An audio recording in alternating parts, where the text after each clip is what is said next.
Afternoon. So let's start the discussion panel now. So can we have Professor Richard Lau, Ron Cheung, Victor Kwok, and oh, Professor Dewey Yi. And we also have someone joining us online from Singapore. Jeffrey Khoo is joining us from Singapore. So I'll pass the baton to.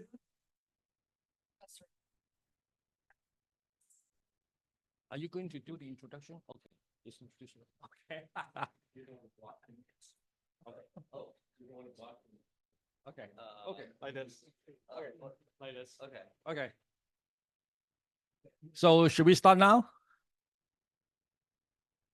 Okay, Jeffrey. Welcome. Hello, everyone. Yep. This is Jeffrey from Singapore. Yeah, thank you for being our panelist. And I think all the panelists have been introduced already, so I'm not going to waste the time. And I'm sure that after my sharing, there will be more questions than answers in your mind. So feel free to ask them because no question would be tough enough for these four experts anyway. Okay. Maybe while you are still thinking about your questions, let me ask the first round of questions and then we will handle the questions from the floor. Okay, maybe the first one is, when I talk about the different structure of financing, I talk about leasing. And of course, aircraft leasing has been very popular. But is spacecraft leasing possible, or even space asset leasing possible? And I think Dewey is a super expert in aircraft leasing. I think he is the most qualified one to make some comments about it. Okay, I'm not a super expert. I'm just, I think by attrition, I am the person to ask. I've been in this industry a very long time. But I think before we begin, there's probably still a lot of people in the audience I see that's a bit confused on what actually is space. You know, why should we spend any time or money to explore this? When I explain this to my students in the class, I say, just imagine we're in this conference room. We just went to the head. Some of you went out and maybe bought us something to drink. But imagine that this is actually not on Earth. Now, if you think about it and take a few minutes to think about it, there is a lot of logistics that has to go into this kind of organizing, having this kind of conference. But let's say you're on the moon, you're on the space station, or you're somewhere in Mars. This is space. And what does that mean? That means eventually everything on Earth will be somehow in one form or of another in space, and that is the space economy. It's so new, it's so open, there's so many opportunities for individuals to just use their imagination to think of what kind of business can I set up. There are businesses right now that are thinking about setting up lunar facilities to draw for water. Right? This is just in someone's imagination. But then with some money, with some financing, people will put the effort into developing how can we do it in that kind of a very harsh environment. So with respect to leasing is just basically renting. So OSHA is just using this room today. It's leasing this room to some extent. It's nothing super intellectual. It's just a way of financing. Why is it important? In the aviation industry, if I'm a new LCC and I needed to start up an airline and I wanted to buy an aircraft, well, aircraft are expensive. They're about $50 million for one. Two is $100 million. If I don't have that kind of money, I can rent it. And instead of paying $50 million, I might pay $1 million a month for the for the lease term. So there's a huge savings there for me to be able to start a business without having to put up that upfront capital cost. And for spacecraft leasing, it applies also. So that's a long-winded answer to a very short question. Well, thank you. Okay, let's move on to about the talk about venture capital. Of course, that's one of the major financing for early startup companies. And we do have Ron here. And may I ask you about how all these space companies, or especially startups, draw the attention of venture capitalists and get the money out of the pockets? Okay. Thank you for your question. Actually, it's not that easy. I met quite a bit of people who do not have a very good idea of engaging an investor in general, not even VC. Why do I say so? Because let's say for the new space economy, most of the founders are scientists, engineers, and they always think of having a very cool ideas that they will get the money. And then is all about what is your value proposition, what problem you're trying to solve, who's going to pay for your solution. They cannot answer it because they have to know they are pitching for an idea, not for research funding. It's from investor who are looking for like a business model and financial return. So many entrepreneurs in this respect, let's say in the first engagement, they fail to do so, and then there's no subsequent communication. So that's a very important point. And secondly, is about the red flag that as a venture capitalist, we will look at. First of all, do they exaggerate about the technology? Because at the end of the day, we still need to obey the law of physics. If you are telling me you have a super new idea or innovation that can change a lot of the stuff in a new space economy, okay, I'm not full of myself. I'm very open to listen to that. Then I will use so-called the first principle by Elon Musk. I will try to get you explain all the fine detail. If you cannot explain, so there's no further communication. That's it. The exaggeration is one thing. The other thing is about the engineering standard of your company, because most of the time you have a scientific concept and you have to make that become a real product. So there's a process in between and is very stringent. And we are talking about space, and you mentioned that something sent to the space, we're gonna fix it. It has to be have a bulletproof kind of process to deliver it. So if your business model do not have such component, that is a red flag. And our red flag is about the founder. Of course, the engineer, the scientist is there. How about the other people? So what's the competency of your team? So if I give you money, you should have someone who understands finance. So my money will be looked after. You should have someone that understands some legal stuff because you have the contracts, you have all the compliance issue, you have all the regulatory issue you have to understand. So without a comprehensive team, is another red flag. And there's a very important thing about money, because a lot of the founder, they come to us and said, okay, my company is good, my technology is good, and I believe that my company has a value of $5 million US. Okay, I get that. But it also seems that they do not have an idea about how venture capital works. Because in our portfolio, we usually invest in many companies, like, dozens, 20, 30 companies. And we understand that most of the time, about 70 to 90% of them failed. So the value will become zero. So for us, we need to find some company that has super good return. So the so-called 100 times 100x kind of requirement is not like a random number. We have a particular thesis on that. Because let's say we invest in 30 companies, we need to have at least 10% of them survive. So that's how the 100x comes from.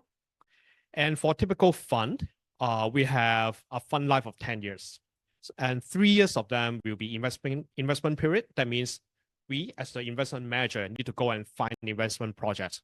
So that means the remaining 7 years will be for the invested company to perform. Give me the 100x return. So that's the number you have to remember. So for a PE fund to exit, usually the price to EBITDA ratio is about 7, maybe just make it easy, 10 times. So if you claim that your company value at 5 million, I give you 7 millions to make your valuation become 500 million. If the PE ratio is 10, that means you have to show me your expected earning in 7 years' time will be 50 million. If you cannot give the math, so you're not even a candidate to talk to a VC. Maybe you have to go like one level earlier, talk to your friends, family, and fools, the 3F, maybe angel investor. So these are the 3 things at least you need to have in mind when you talk to a VC investment manager. Of course, if you want me to go through the due diligence list, there will be another lecture. So I'm not going to do it. I'll just add a comment or two about the landscape for venture capital financing, because when we look at Hong Kong, although we call ourselves an international financial center, I mean, and we are in terms of, the later stage, IPO and stuff like that. But in terms of early stage venture capital financing, actually, Hong Kong is taking a minimal role compared to the rest of the world. We are about 1/5 of the world, like in terms of IPO. But in terms of venture capital, we are like 1% or something like that. Okay. So we are not investing enough, or we don't have that vibrant ecosystem in terms of more far-fetched, early stage venture capital investments. Now, the thing is, the Hong Kong government also knows that, and they're trying to do something about it. But then right now, we are a little bit over-reliant on government capital. So if we look at Silicon Valley or, Zhongguancun in Beijing or somewhere else, as the venture capital system develops, it slowly moves from a more government-oriented system to a more private capital-driven system. But we haven't actually made that breakthrough. Now, so the way people actually try to do it is like, the Yosma Fund in Israel, where, the government provides some seed fund and then attract some more private capital to come into the picture and then to co-invest in companies and things like that. Now, which is why the background of, why the Hong Kong government came up with the Hong Kong IC, the Hong Kong Investment Corporation, to basically, some would dub it as the Temasek of, Hong Kong to tackle some of the issues. But the thing about government investment is that they are always overly conservative. So they always tend to invest in more, mature companies who are already unicorns. You look at, the companies that Hong Kong IC already announced they would invest in. Most of them are already unicorns. Yes. The reason why is they can't bear the cost of the PR costs of, having invest in 100 companies, but 90 of which actually fail. So they can't take that, that press announcement of the companies they invested in go to fail. Now, the way to go around it is that, you use some seed funding to attract private capital. Now, leave the investment decision to the private capital and only evaluate it not on a case-by-case, investment-by-investment basis, but only on a holistic basis. So if you invest in 100 companies, 90 of which fail, it's okay. Unless, as long as the other 10 grow by 10 times, then your portfolio goes up. So you're pretty much fine. But the government cannot be the one to do it on a more direct basis. So this is something that we have been pushing from a more of a policy perspective, on how to use that public capital to, to incentivize the private capital to come into the market so that we can really help some early stage ventures. Now bringing it back to space ventures is even more difficult because the business model or the revenue potential is unclear, right? How do you demonstrate 7 years later you are going to make 50 million? So the problem is, you need to, obviously for founders, you need to find a business model that has, that you are able to more demonstrate that revenue potential in a few years' time. You actually are making X amount of satellites, or you are actually making this much, and therefore you are able to bring in revenue. You have to demonstrate that. But in terms of space, it's relative to other models. you have a less clear thing, right? Compared to aircraft leasing, you have X many seats on the aeroplane, you sell that X many seats, assuming a Y% occupancy rate, you already have that revenue forecast for the X number of years. Now, spacecraft, how do you do that? So it's absolutely less clear, and it needs, in terms of the capital, in terms of the early stage capital, it needs a more early stage, more risk taking capital. Let's put it this way. So that is absolutely required in terms of a joint effort from the public sector and the private sector. Yeah. Thank you for the comments. Definitely HKIC doesn't behave like a VC. We cannot count on them. And the VC market in Asia, not just Hong Kong, is way behind that in the US in providing financing to space startups. And I think we do have a very steep learning curve to go.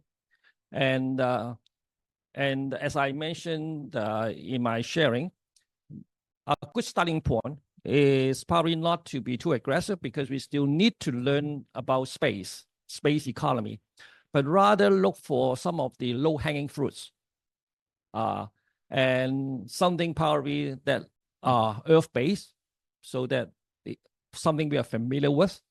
For example, I think we met up with some satellite manufacturing companies, but in China, they have been making satellites, have a good track record.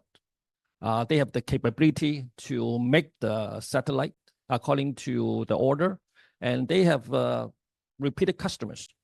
So if we think that kind of proven business model is something that can present an acceptable risk, then probably we can do the financing, because we are financing the manufacturer. As long as they can produce the product up to the requirement of the customer, and as long as it's credible buyer who can pay them, done. What happened to the satellite afterwards? That's another story. Okay, so that's another thing that probably we can think about. I think even something very mundane, but it's happening. Data center. Data center is part of the space ecosystem. We finance the data center. So you're absolutely right. I think we still have to learn about how to do financing to all those startups, but there's probably some low-hanging fruits. But based on what you said, I was thinking about who are the other people with deep pockets, because we need the money, right? And therefore, I think of family offices. Hong Kong has been pushing real hard for these family offices to come to Hong Kong. And Victor, I think you know probably quite a bit about it. How are we? Is it the right thing to do to attract these family offices to invest in space? And might not be all those very high risk things, but at least the relatively low risk ventures. What do you think?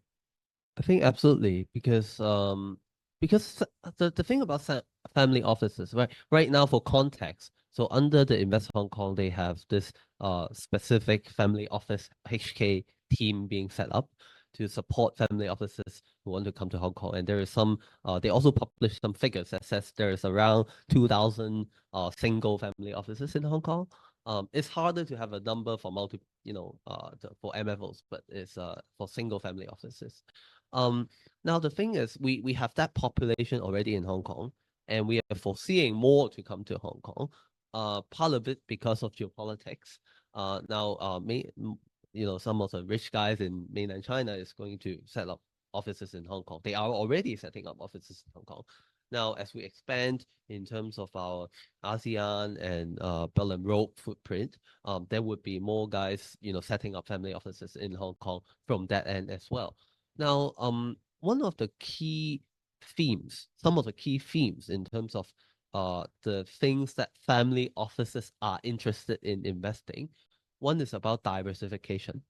So they are diverging from traditional assets, because we are facing a capital market which is getting increasingly synchronized in terms of asset prices, in terms of many things. So they are looking for ways to diversify their investments. So of course, space ventures would come to the question. Now usually the family offices tend to have very specific preferences on what to invest. So some would come up and say, I want ESG initiatives. Some would come up and say, I want to invest in something to do with AI and things like that. So some of them would have that appetite for space ventures. So I think that's entirely possible. Now the other trend or the other focus is really on sustainability and on technological innovation. So it's something that, when family offices think about investing in the future, is something they always take into consideration. So I think on that note, space ventures would be something attractive to them. Yeah, thank you. And risk is definitely one of the key consideration when we talk about financing. And we do have an expert here, Jeffrey. Could you give us some idea about how easy, how difficult, and what's the future of space insurance? And of course, when we talk about this kind of insurance, usually talk about big money because the rocket costs money, the satellite costs a little bit of money. And then, of course, lead to reinsurance.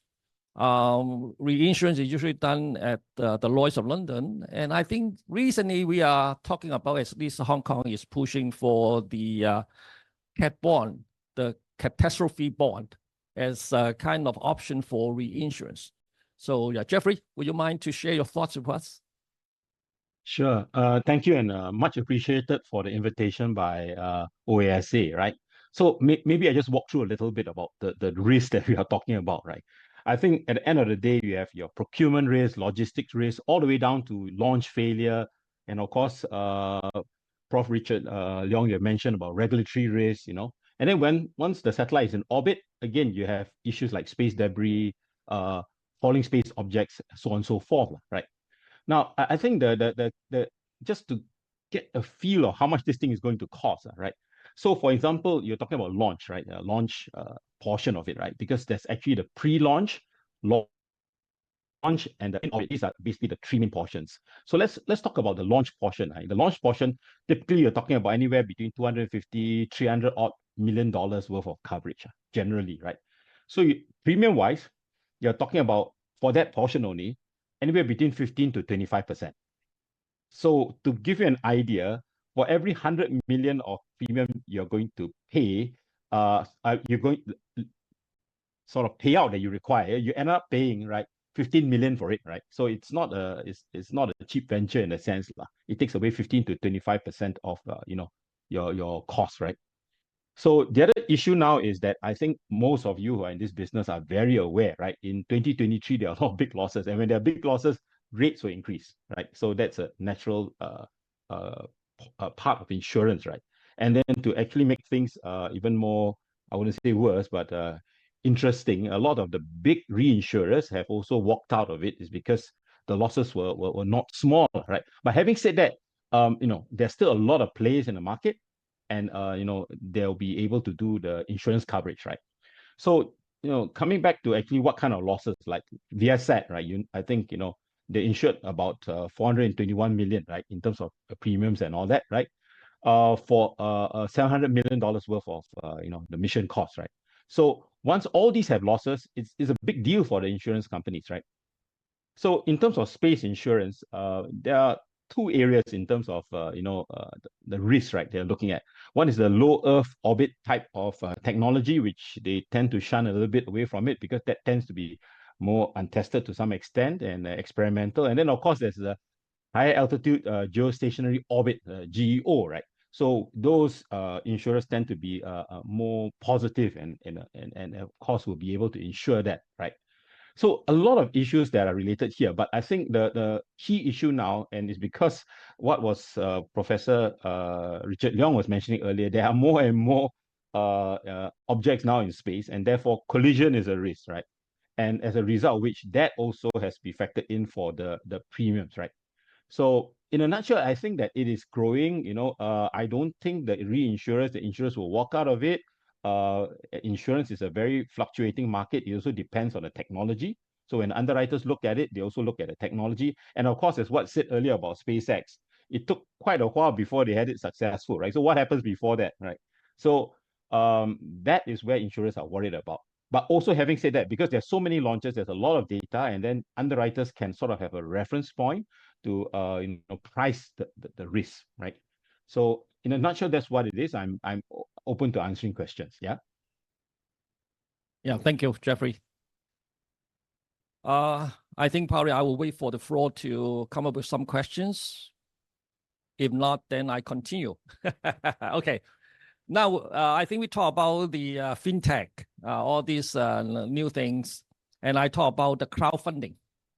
And in fact, Oasis make a trip to Hainan about 6 weeks ago, I think, and we watched the rocket launch, and also we met with the local governments, and also we met with a few of the space companies in the private sector. And also we noticed that, in fact, it doesn't really cost too much to send a very basic rocket, basic satellite into the orbit. And the all-in cost is probably a little bit over $1 million to send a basic satellite into orbit. Probably that would last for about 3 years. And then we kind of chatting jokingly that maybe we can do some crowdfunding in Hong Kong. Every citizen would contribute probably a little bit over $1 Hong Kong. And then we will collect something like 8 to 10 million Hong Kong dollars. And then we can ask someone in China to send a rocket for us, to send a satellite for us into orbit. And then we can do something about it. And then when we talk about crowdfunding, I was also thinking about crowdfunding plus DAO. In case nobody knows what DAO means, DAO is the decentralized autonomous organization, meaning that there's no one controlling the organization. In fact, everybody can vote and make decisions collectively about what to do about the company.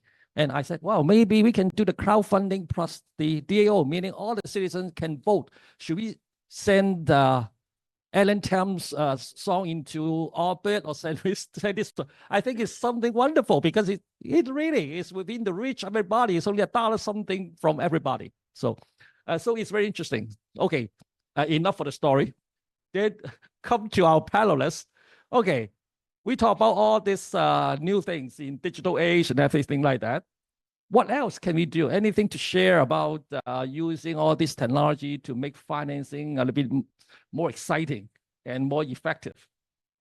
Maybe I would like to add on this. With regards to financing and all that, particularly, the colleagues on the panel have mentioned earlier on about private equity and VC, because I was from that industry for a couple of years, so I sort of understand the returns that are necessary. So actually, the satellite business is very exciting for insurance and also for sustainability, right? Being in the insurance business, particularly as you mentioned, I'm involved in parametric insurance. In simple words, what it is actually using data, and a lot of it's actually from satellites, to structure insurance covers. So like weather data, data with regards to temperature, rainfall, all this can be actually obtained from satellite data, right? And without the satellite data, we won't have this kind of data.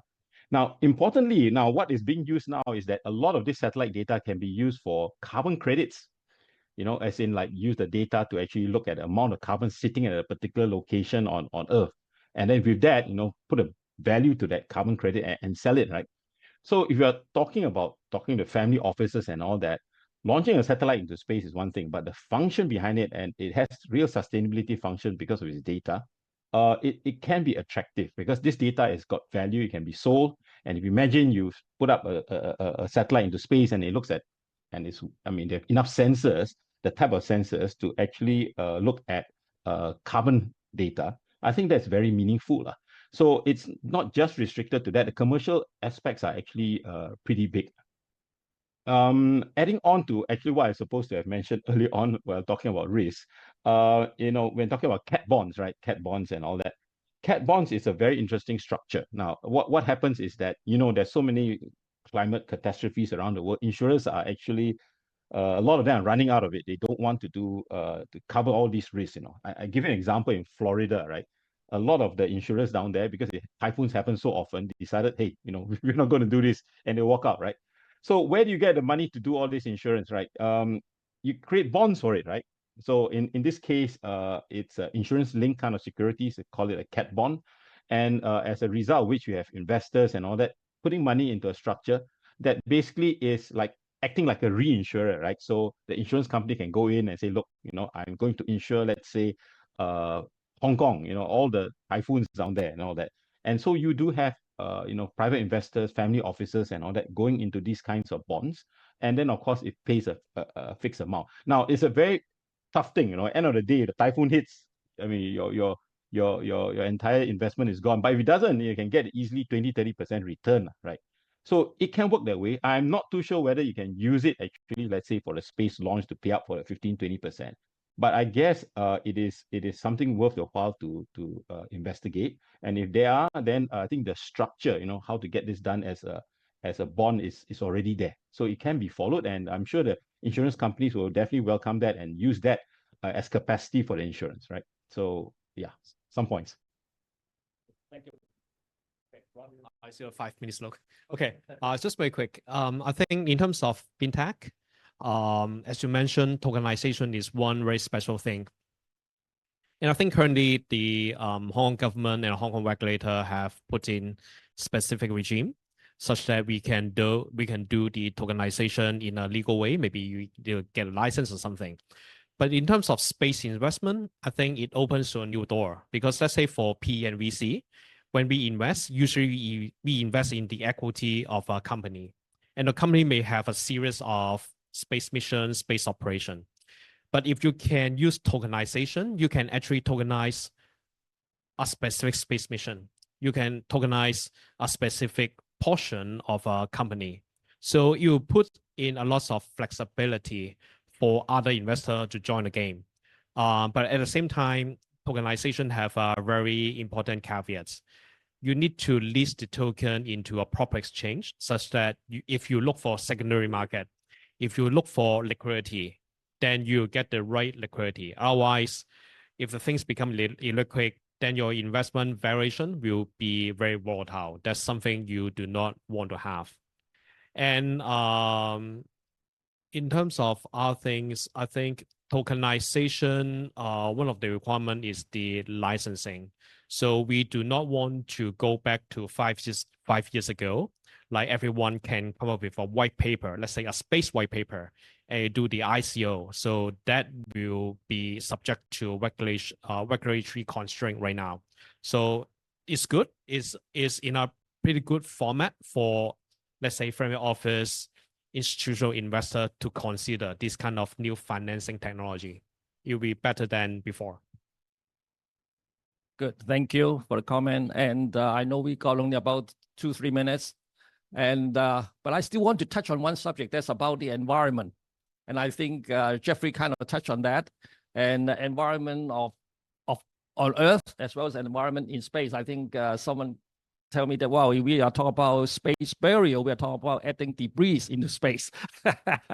Yes, that's true. But usually it is, it will be burned out usually within a very short period of time, probably even days or hours. That's the way that they do it. Okay, environment is something in our heart. We have to protect it. How are we going to use the space technology and application or whatever to help us to better preserve our environment?